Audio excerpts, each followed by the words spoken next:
չէ, ինքը արդեն $100 միլիոն այդ բանից են Հայաստան հիմնադրամից տարել է եւ չգիտի որտեղ։ Պլյուս դրան գումարենք $60 միլիոն անիվից, պլյուս $7 միլիարդ պարտքը։ Այսինքն այս ամեն ինչը, որ հիմա ասենք օրինակ այդ ընդդիմությունը ավելի վառ ներկայացներ, այս շուտ բանից այս մարդու վրա ճակատուրա գրածներ կոռուպցիա։ Բայց ինքը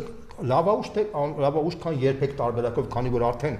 իսկապես նույն Հայաստան դաշինքը սկսել է ակտիվ աշխատել եւ ինքը տեսանել է, դա որը շատ ուրախալի է, որ ազգային ժողովում արդեն իշխանությունը պայթեց, որտեղ տեսավ, որ փաստացի համարժեք գնահատականներ տալու եւ անցավ հայհոյանքների։ Այսինքն դա հայհոյանքը ինչ է, դա թուլության նշան է, երբ որ դու հայում ես մի մարդուն, դա թուլության նշան է։ Ինչի Աննան ինքը իրան բերեց առաջին պլան եւ կոնկրետ անձնավորված անպատումը, վիրավորումը դա արդեն, ասեմ, դա արդեն ընդհանուր ներվային վիճակն է։ Իրանց մոտ ներվային վիճակ առաջացել, շատ պարզ, որովհետեւ օրինակ եմ ասում, պարզ էլեմենտար հարց։